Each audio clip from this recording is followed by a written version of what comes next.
Welcome to one nation Telugu news. ముందుగా headlines చూద్దాం. కాంగ్రెస్ లో చేరిన షర్మిల, కండువా కప్పి ఆహ్వానించిన ఖర్గే రాహుల్. వైఎస్ఆర్టీపీని కాంగ్రెస్ లో విలీనం చేసిన షర్మిల.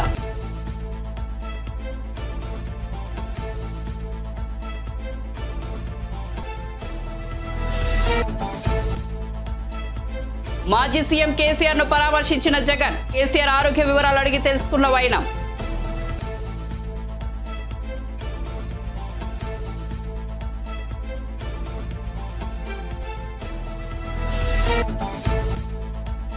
షర్మిలను రాజకీయ ప్రత్యర్థిగానే చూస్తామన్న మంత్రి పెద్దిరెడ్డి. వైసీపీలో అవకాశం లేక తెలంగాణలో షర్మిల పార్టీ పెట్టుకున్నారన్న పెద్దిరెడ్డి.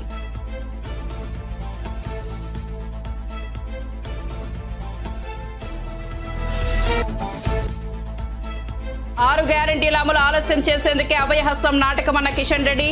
డేటా అంతా ఉన్న ఈ దరఖాస్తు డ్రామాలేంటి? రేవంత్ ను ప్రశ్నించిన కిషన్ రెడ్డి.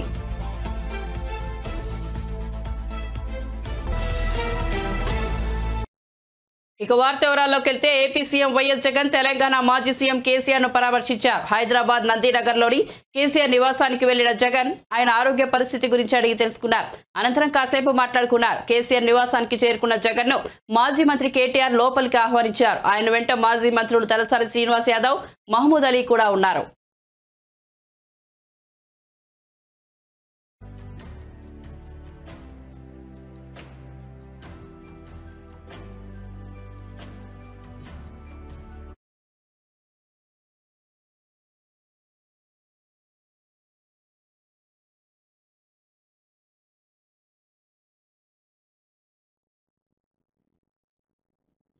ప్రజాపాలనలో భాగంగా 5 గ్యారంటీలకు అర్హుల నుంచి దరఖాస్తులను స్వీకరిస్తున్నారు. ఎన్నికల సమయంలో కాంగ్రెస్ 6 గ్యారంటీలు ఇచ్చింది.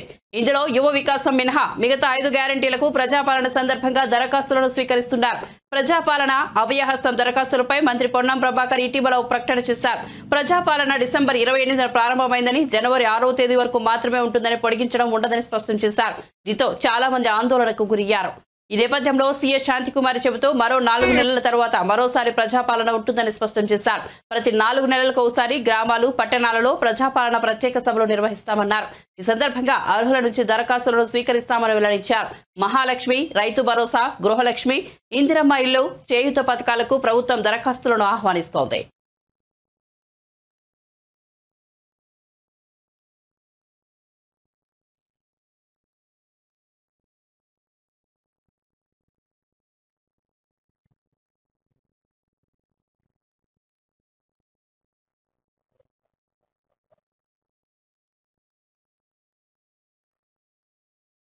వైఎస్ షర్మిల కాంగ్రెస్ పార్టీలో చేరడంపై ఏపీ మంత్రి పెద్దిరెడ్డి రామచంద్రారెడ్డి కీలక వ్యాఖ్యలు చేశారు. వైసీపీలో అవకాశం లేక షర్మిల తెలంగాణలో సొంత పార్టీ పెట్టుకున్నారని, ఇప్పుడు ఆ పార్టీని కాంగ్రెస్ లో కలిపేశారని చెప్పారు. షర్మిల కాంగ్రెస్ లో చేరడానికి ఏపీ రాజకీయాలకు సంబంధం లేదని అన్నారు.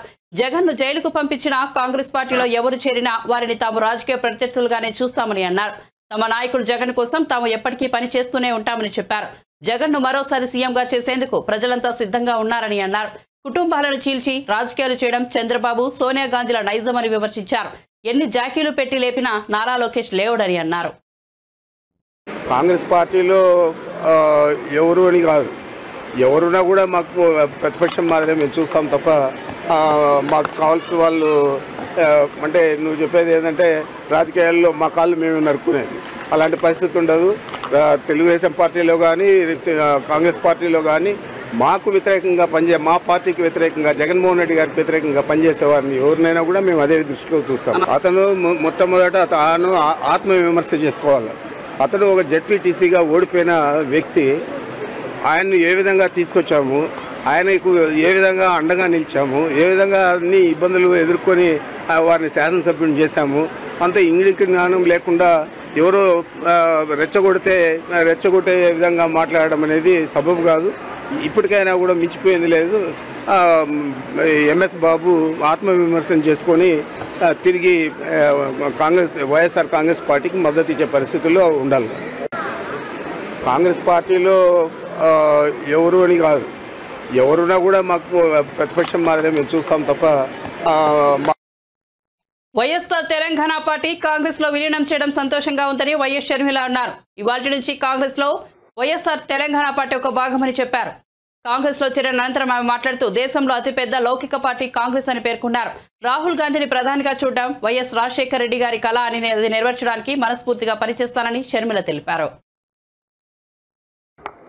తెలంగాణ పార్టీని కాంగ్రెస్ పార్టీలో విలీనం చేస్తున్నందుకు రాజశేఖర రెడ్డి బిడ్డగా నేను సంతోషిస్తున్నా. ఎందుకంటే ఈ రోజు నుంచి వైఎస్ఆర్ తెలంగాణ పార్టీ కాంగ్రెస్ పార్టీలో భాగమై, కాంగ్రెస్ పార్టీ ఉన్నంత వరకు వైఎస్ఆర్ తెలంగాణ పార్టీ కూడా కాంగ్రెస్ పార్టీలో భాగమై ఉంటుంది. కాబట్టి వైఎస్ఆర్ తెలంగాణ పార్టీ నాయకులు, వైఎస్ఆర్ తెలంగాణ పార్టీ కార్యకర్తలు నాతో పాటు ఈరోజు చాలా సంతోషంగా ఇండియన్ నేషనల్ కాంగ్రెస్ పార్టీలో విలీనం కావడం జరుగుతుంది.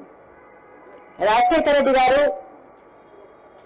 బ్రతికున్నంత కాలం నమ్మకంగా కాంగ్రెస్ పార్టీకి సేవ చేయడమే కాకుండా రాజశేఖర రెడ్డి గారు చనిపోయే నాటికి కూడా కాంగ్రెస్ పార్టీకి సేవ చేస్తూనే చనిపోయారు. ఈరోజు రాజశేఖర రెడ్డి బిడ్డ కాంగ్రెస్ పార్టీలో చేరుతుంది అంటే రాజశేఖర రెడ్డి గారికి చాలా సంతోషం, చాలా గర్వం కలిగించే విషయం అని నేను నమ్ముతున్నా. ఎందుకంటే ఈరోజు మన దేశంలోనే అతిపెద్ద సెక్యులర్ పార్టీ కాంగ్రెస్ పార్టీ. కాబట్టి కాంగ్రెస్ పార్టీ మన స్వాతంత్రం వచ్చినప్పటి నుంచి పునాదులు వేయడం దగ్గర నుంచి ఈ దేశాన్ని కట్టడం దగ్గర వరకు కాంగ్రెస్ పార్టీ హస్తమైంది. ప్రతి వర్గాన్ని కలుపుకుపోతూ, ప్రతి విశ్వాసానికి, ప్రతి ఫెయిత్కు నమ్మకం కలిగిస్తూ, ప్రతి సెక్షన్ ఆఫ్ ద సొసైటీలో కలుపుకుపోతూ ముందుకు వెళ్లిన పార్టీ కాంగ్రెస్ పార్టీ.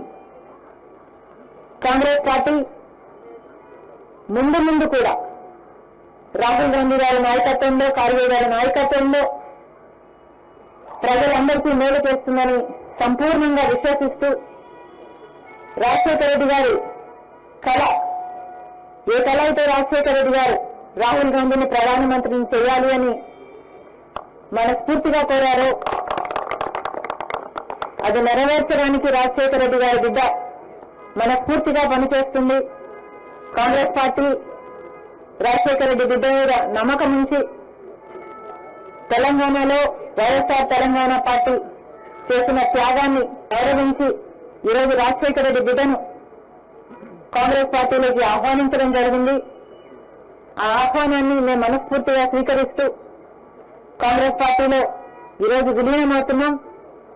ఈ రోజు నుంచి కాంగ్రెస్ పార్టీ ఏ బాధ్యత మా మీద ఉంచినా ఆ బాధ్యతను విశ్వాసంతో సంపూర్ణంగా నెరవేర్స్తామని నాతో పాటు వైఎస్ఆర్ తెలంగాణ పార్టీ నాయకులందరూ కూడా మనస్ఫూర్తిగా మాటిస్తున్నాం.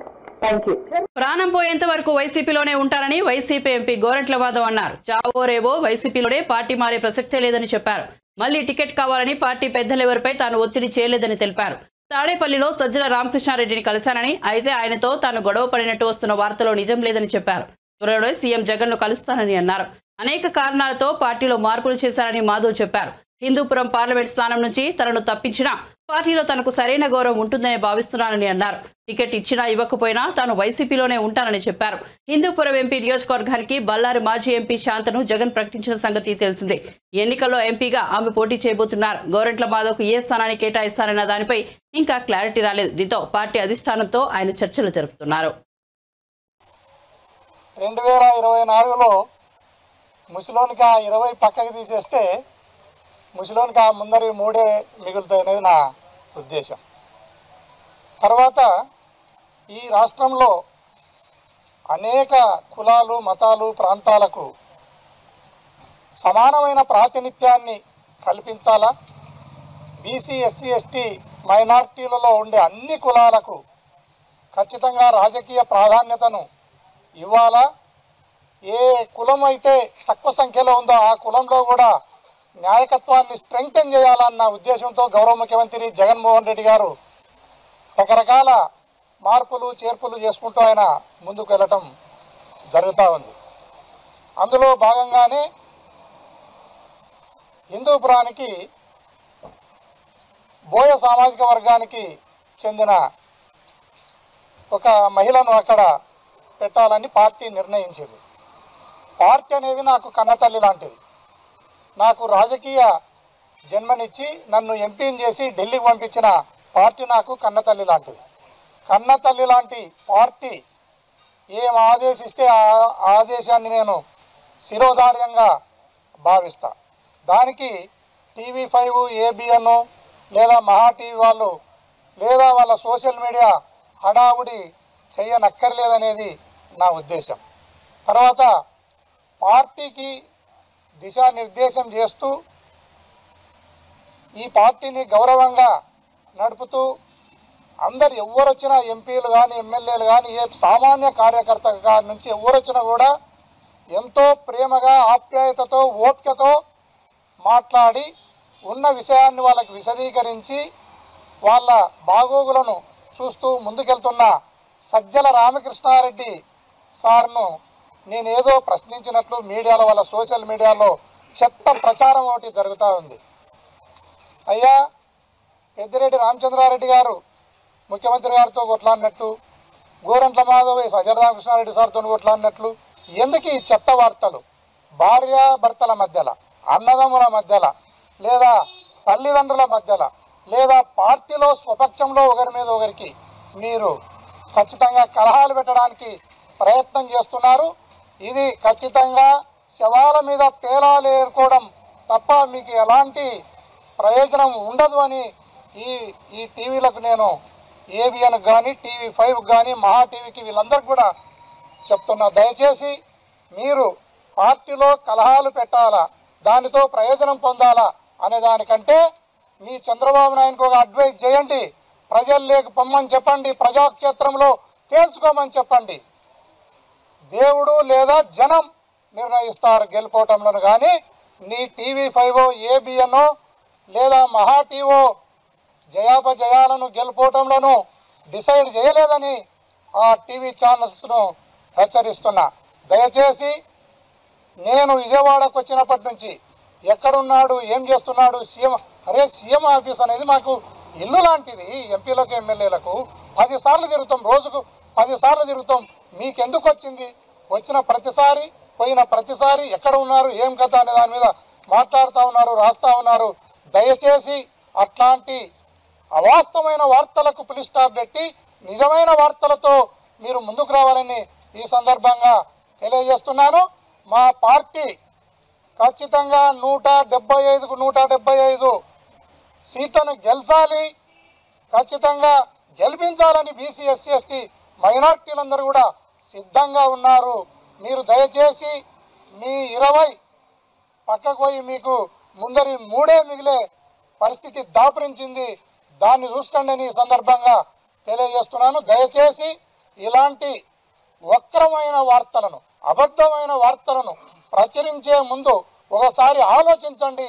ఒకసారి మాతో మాట్లాడి క్లారిఫికేషన్ తీసుకున్న తర్వాతనే మీరు అలాంటి వార్తలను ప్రచురించాలి, అలాంటి వార్తలను టెలికాస్ట్ చేయాలని సందర్భంగా తెలియజేస్తున్నాను. 6 గ్యారెంటీల అమలు ఆలస్యం చేసేందుకే అభయహస్తం దరఖాస్తులంటూ రాష్ట్ర ప్రభుత్వం ప్రజలను ఆందోళనకు గురి చేస్తోందని బీజేపీ రాష్ట్ర అధ్యక్షుడు కేంద్ర మంత్రి కిషన్ రెడ్డి ఆరోపించారు. రేషన్ కార్డులు ఇవ్వకుండానే వాటిని జత చేయాలని ఎలా చెబుతున్నారని ప్రశ్నించారు. ఇప్పటికే ప్రభుత్వం వద్ద ఉన్న లబ్ధిదారుల సమాచారంతో పథకాలు అమలు చేసే అవకాశం ఉందన్నారు. కాళేశ్వరం ప్రాజెక్టులో బీఆర్ఎస్ అవినీతిపై సిబిఐతో విచారణ జరిపించాలని కిషన్ రెడ్డి మరోసారి డిమాండ్ చేశారు.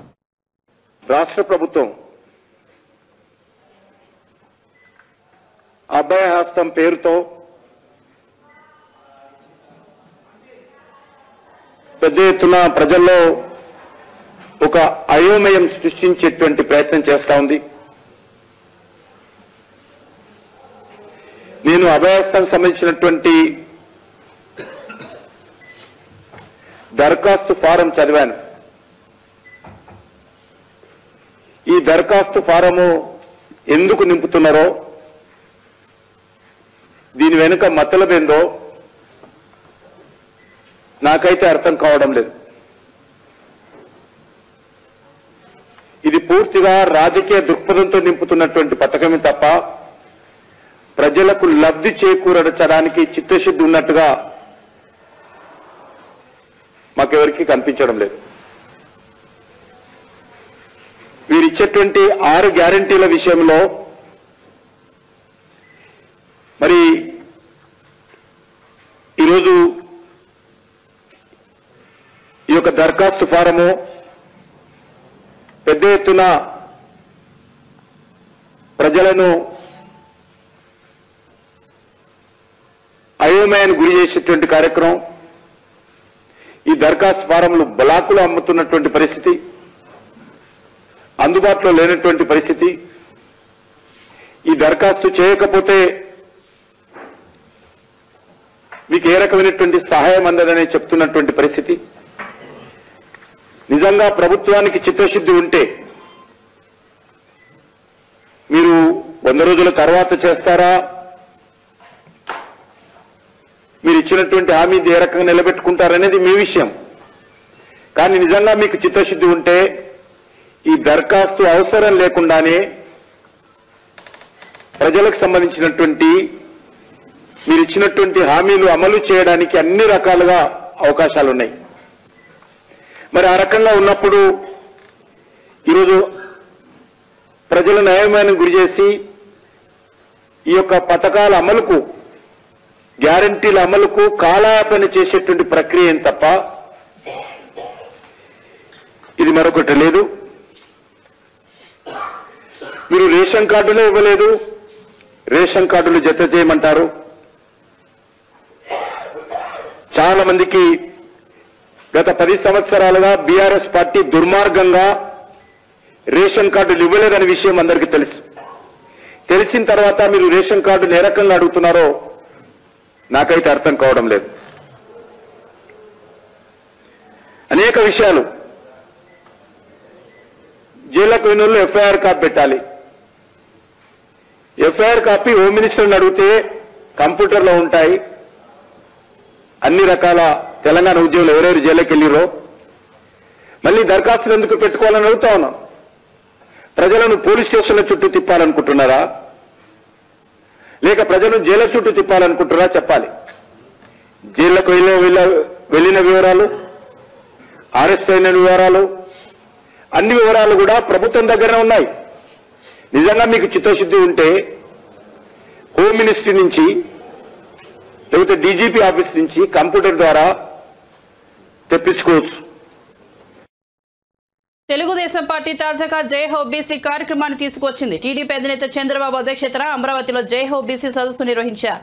ఈ కార్యక్రమంలో చంద్రబాబు మాట్లాడుతూ టీడీపీ పాలనలో బీసీలకు ఎంత మేలు జరిగిందో, వైసీపీ పాలనలో బీసీలు ఏం కోల్పోయారో జై హో బీసీ సదస్సు ద్వారా తెలియజేస్తున్నామని చెప్పారు. జై హో బీసీ కోసం 40 రోజులు కార్యాచరణ రూపొందించామని, జై హో బీసీ లక్ష్యాలను పార్లమెంట్, అసెంబ్లీ నియోజకవర్గాల్లో క్షేత్రస్థాయికి తీసుకువెళ్లేలా ప్రణాళిక రచించామని చంద్రబాబు వివరించారు. అవకాశం రాకపోతే ఏ నాయకుడు కూడా నాయకుడిగా చలామణి కాలేరు, నాయకత్వ లక్షణాలు పెంచుకోలేరు. ఈరోజు మీరు చూస్తే ఈ ప్రభుత్వం వచ్చిన తర్వాత 34% స్థానిక సంస్థల్లో ఉండే రిజర్వేషన్ని 24% చేశారు. అంటే 10% తగ్గించేశారు. 17,000 మంది మనకుండే స్థానిక సంస్థల్లో ఉద్యోగాలు పోగొట్టుకునే పరిస్థితికి వచ్చారు. ఈరోజు ఇక్కడ ఇద్దరిని మహనీయులకు మనం దండలేసి నివాళులర్పించాం. 1 పూలే గారు, 2 ఎన్టీ రామారావు గారు. ఈ దేశంలో వెనుకబడిన వర్గాల్ని ముందుకు తీసుకొచ్చింది పూలే గారు ఆలోచిస్తే, ఆ తర్వాత ఆచరించింది నందమూరి తారక రామారావు గారు అని చెప్పి కూడా నేను మీకు తెలియజేస్తున్నా. ఆ తర్వాత మీరు ఒకసారి చూస్తే నేను అడుగుతున్నా ఈ ముఖ్యమంత్రిని, తెలుగుదేశం పార్టీ హయాంలో 1000 కోట్ల రూపాయలు ఆదరణ ద్వారా అనేక పనిముట్లు ఇప్పించాం, పూర్తిగా రద్దు చేశారు. దీనికి సమాధానం చెప్పమంటున్నాను. కార్పొరేషన్ ద్వారా దగ్గర సప్లైన్ మొత్తం ఖర్చు పెడితే 3,500 కోట్ల రూపాయలు మనం ఖర్చు పెట్టాం. ఈరోజు సప్లైన్ ఇచ్చాం 5,000 కోట్ల రూపాయలు. మా బీసీలకు అప్పు ఉన్నారు, మీరు రుణపడున్నావు మొత్తం. అంటే ఇలాంటి తప్పుడు పనులు చేసి అప్పుడప్పుడు అరాకొర అంటే 100 రూపాయలు దోచుకుని 10 రూపాయలు చేతిలో పెట్టి నేను గొప్ప దహనకర్ణుడని చెప్పి సంకలకు వేసుకుంటూ తిరుగుతున్నాడు. అది కాదు పరిపాలన. పరిపాలన అంటే సమర్థవంతంగా ప్రజలకు మేలు జరగాలి, మీ జీవన ప్రమాణాలు పెరగాలి, మీ ఖర్చులు తగ్గాలి, ఆదాయం పెరగాలి. అదే సంపద సృష్టించడం. సంపద అంటే రాష్ట్రమే కాదు, ప్రతి ఒక్కరి ఆదాయం పెరిగితే, మీ జీవన ప్రమాణాలు పెరిగితే అదే నిజమైన అభివృద్ధి. ఆ మాత్రం కూడా తెలియకుండా నేను బటన్ నొక్కుతున్నా అంటున్నాడు కానీ బటన్ బొక్కుడు విషయం ఎవరికి చెప్పాలని అడుగుతున్నా. సాయంత్రం అయితే నీకెంత ఆదాయం వచ్చిందని ఆలోచిస్తున్నారు మీరు. ప్రజలకు ఏం మేలు జరిగిందని ఎప్పుడు ఆలోచించిన దాఖలాలు లేవు. మీరొక్కసారి కుటుంబాల్లో మీరు ఆలోచించండి. ప్రతి ఒక్క కుటుంబాన్ని ఒక రైతు, ఒక బీసీ, ఒక కార్మికుడు, ఒక నిరుద్యోగి ఈ ప్రభుత్వం వల్ల లాభం వచ్చిందా నేను అడుగుతున్నా. మంచి సమయం. ఈరోజు ప్రపంచం అంతా టెక్నాలజీగానే వెన్ను వచ్చి ముందుకు పోయే సమయంలో ఇక్కడ మన రాష్ట్రంలో చూస్తా ఉంటే అధోగతిలో ముందుకు పోతున్నాం. ఇప్పుడే ఒక ఇది పెట్టారు, రాష్ట్ర సంపదన ఎంతైతే వస్తుందో అంటే మనకు జిఎస్డిపి అంటాం, అంత అప్పు చేసేశాడు. 13 లక్షల కోట్ల రూపాయల అప్పు. కొంతమంది అప్పర్ కాస్ట్ కావాలంటే వేరే రాష్ట్రానికి వెళ్ళిపోతారు, వేరే దేశాలకు వెళ్ళిపోతారు. ఇక్కడ ఉండేది బడుగు బలహీన వర్గాలే ఇక్కడ ఉంటారు. మీ రక్తాన్ని తాగుతారు రేపటి నుంచి పన్నుల రూపేణా. సత్యనారాయణపురంలో 2744 టిట్కో గృహ సముదాయాన్ని రీజనల్ కోఆర్డినేటర్ వైవి సుబ్బారెడ్డి, మంత్రి గుడివాడ అమర్నాథ్ ప్రారంభించారు. ఈ సందర్భంగా లబ్ధిదారులకు ఇంటి తాళాలను అందజేశారు. అనంతరం ముఖ్యమంత్రి వైఎస్ జగన్మోహన్ రెడ్డి చిత్రపటానికి లబ్ధిదారులు పాలాభిషేకం చేశారు. కాగా 27 ఎకరాల సువిశాలమైన ప్రాంతంలో టిట్కో గృహ సముదాయాన్ని ప్రభుత్వం ఏర్పాటు చేసింది. ఈ క్రమంలో తమకు సొంతింటి కల నెరవేర్చిన సీఎం జగన్ కు లబ్ధిదారులు ధన్యవాదాలు తెలిపారు. ఈ సందర్భంగా వైవి సుబ్బారెడ్డి మాట్లాడుతూ పేదవాడి సొంతింటి కల నిజం చేసిన ఘనత సీఎం వైఎస్ జగన్ అన్నారు. పేదలకు శాశ్వత నివాసం కల్పిస్తున్నారు. రాష్ట్ర వ్యాప్తంగా 32 లక్షల మందికి ఇళ్ల స్థలాలు ఇచ్చారన్నారు. 2.50 లక్షల మంది టిట్కో ఇళ్లు ఇచ్చే ప్రక్రియకు సీఎం జగన్ శ్రీకారం చుట్టారని పేర్కొన్నారు. విద్య, వైద్య రంగంలో విప్లవాత్మక మార్పులు తెచ్చారని పేర్కొన్నారు. మరి అనకాపల్లి పట్టణంలో ఉన్న వాళ్ళందరూ కూడా మంచినీళ్లు శారదా నది నుంచి తీసుకుంటారు. ఈ లేఅవుట్ లో ఉన్న ప్రత్యేకత, గోదావరి నీటిని శుద్ధి చేసి 24 గంటలు నీటి సరఫరా అందజేసిన ముఖ్యమంత్రి మన జగన్మోహన్ రెడ్డి గారని మీ అందరికీ తెలియజేస్తున్నా. నేరుగా గోదావరి నీరు శుద్ధి చేసి మీ యొక్క ఫ్లాట్స్ లోకి రాబోతుంది. అలాగే ఈ రోజు పట్టాలు ఇచ్చే దాంట్లో మీరు ముఖ్యంగా ఒకటి గుర్తుంచుకోవాలి. మనం తిరుపతి వెళ్తే సుమారుగా మరి వెంకటేశ్వర స్వామి విగ్రహం నుంచి సుమారుగా 20 అడుగుల దూరంలో మనం మొక్కుకుంటాం. నిత్యం వెంకటేశ్వర స్వామి దేవుణ్ణి తన స్వహస్తాలతో తాకిన మన వైవి సుబ్బారెడ్డి గారిగా ఈ రోజు మీకు పట్టాలు అందబోతున్నాయి. దానికే వారికి కృతజ్ఞతలు తెలియవలసిందిగా మీ అందరికీ తెలియజేస్తున్నా. ఈ గృహాలు నిర్మించే కార్యక్రమం, ఇళ్ల స్థలాలు నిర్మించే కార్యక్రమం గౌరవ ముఖ్యమంత్రి జగన్మోహన్ రెడ్డి గారు రాష్ట్ర వ్యాప్తంగా కూడా పెద్ద ఎత్తున చేపట్టడం జరిగింది. ఇప్పటి వరకు గత 4 సంవత్సరాల్లో జగనన్న స్థలాల పేరుతో రాష్ట్ర వ్యాప్తంగా 32 లక్షల మందికి ఇళ్ల స్థలాలు ఇచ్చే గొప్ప కార్యక్రమం ముఖ్యమంత్రి జగన్మోహన్ రెడ్డి గారు చేపట్టడం జరిగింది. అదేవిధంగా ఈ టిట్కో హౌసెస్ కూడా రాష్ట్ర వ్యాప్తంగా 2,50,000 టిట్కో హౌసెస్ పూర్తి స్థాయిలో నిర్మించడమే కాకుండా అక్కడ ప్రైవేట్ లేఅవుట్లో ఏ విధంగా అయితే గృహ సముదాయంలో అన్ని ఏర్పాట్లు, ఇన్ఫ్రాస్ట్రక్చర్ ఫెసిలిటీస్ డెవలప్ చేస్తారో ఆ విధంగా అన్ని డెవలప్ చేసి సిమెంట్ రోడ్స్ వేసి, వాటర్ కనెక్షన్స్ ఇచ్చి, కరెంట్ కనెక్షన్స్ ఇచ్చి, సివరేజ్ ప్లాంట్ ఏర్పాటు చేసి అన్ని ఏర్పాట్లు చేసి సుమారుగా 2,50,000 టిట్కో ఇళ్లు ఇచ్చే కార్యక్రమం కూడా చేపట్టడం జరిగింది. ఇది జగనన్న స్థలాలు కానివ్వండి, టిట్కో హౌసెస్ కానీ కూడా అన్ని కూడా లబ్ధిదారులకి మరీ ముఖ్యంగా ప్రత్యేకంగా ఆ ఇంటి యజమాని మహిళల పేరు మీద రిజిస్ట్రేషన్ చేసే కార్యక్రమం కూడా గొప్ప ఆలోచనతో గౌరవ ముఖ్యమంత్రి జగన్మోహన్ రెడ్డి గారు చేస్తున్నారని చెప్పి ఈ సందర్భంగా తెలియజేసుకుంటూ ఉన్నాం. అదేవిధంగా పేదవాళ్ళకి రాబోయే రోజుల్లో ఎటువంటి కష్టం రాకూడదని ఎన్నో గొప్ప కార్యక్రమాలు రాష్ట్రంలో గౌరవ ముఖ్యమంత్రి గారు గత 4 సంవత్సరాల 8 నెలల నుంచి చేసుకుంటూ వస్తున్నారు.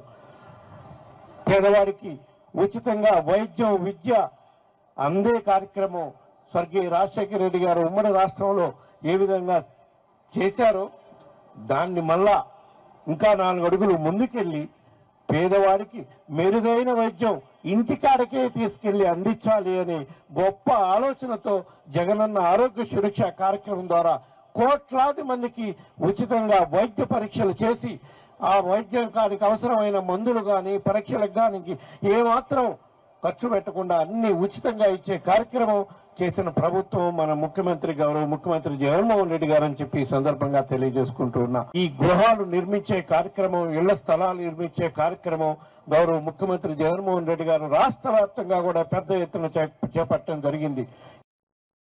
తెలంగాణలోని 2 ఖాళీగా ఉన్న ఎమ్మెల్యే కోట ఎమ్మెల్సీ స్థానాల ఉప ఎన్నిక కోసం కేంద్ర ఎన్నికల సంఘం గురువారం షెడ్యూల్ను ప్రకటించింది. బీఆర్ఎస్ ఎమ్మెల్సీలు కడియం శ్రీహరి, పాడి కౌశిక్ రెడ్డి శాసనసభ ఎన్నికల్లో గెలుపొందడంతో ఎమ్మెల్సీ పదవులకు రాజీనామా చేసిన విషయం తెలిసిందే. ఈ క్రమంలో కేంద్ర ఎన్నికల కమిషన్ ఉప ఎన్నికకు షెడ్యూల్ ప్రకటించింది. ఈ నెల 11న ఎన్నికల నోటిఫికేషన్ జారీ చేయనున్నట్టు తెలిపింది. అదే రోజు నుంచి నామినేషన్ల స్వీకరణ మొదలు కానుంది. 18వ తేదీతో నామినేషన్ల గడువు ముగియనుంది. 19న నామినేషన్ల పరిశీలన, 22 వరకు నామినేషన్ల ఉపసంహరణకు గడువు ఉంటుంది. 29న ఎన్నికల పోలింగ్ జరగనుంది. ఉదయం 9 గంటల నుంచి సాయంత్రం 4 గంటల వరకు పోలింగ్ కొనసాగుతోంది. ఫిబ్రవరి 1న ఫలితాలను ప్రకటించనున్నట్లు ఎన్నికల కమిషన్ ప్రకటించింది.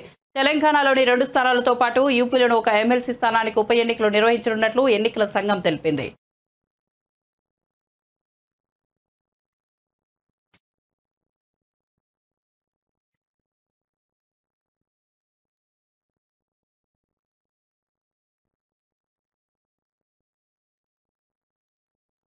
బులెటిన్ ముగించే ముందు హెడ్లైన్స్ మరోసారి చూద్దాం.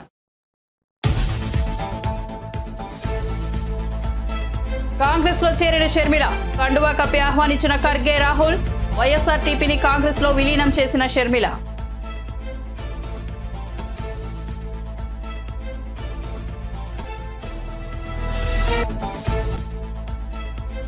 మాజీ సీఎం కేసీఆర్ ను పరామర్శించిన జగన్, కేసీఆర్ ఆరోగ్య వివరాలు అడిగి తెలుసుకున్న వైనం.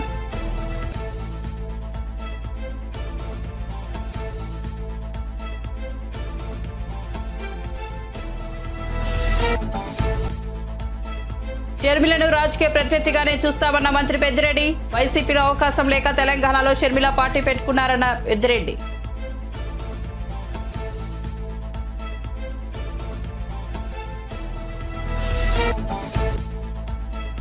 ఆరు గ్యారంటీల అమలు ఆలస్యం చేసేందుకే అభయహస్తం నాటకమన్న కిషన్ రెడ్డి.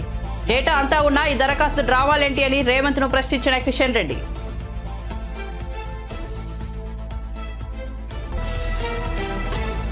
మరిన్ని అప్డేట్స్ కోసం చూస్తూనే ఉండండి వన్ నేషన్ తెలుగు న్యూస్.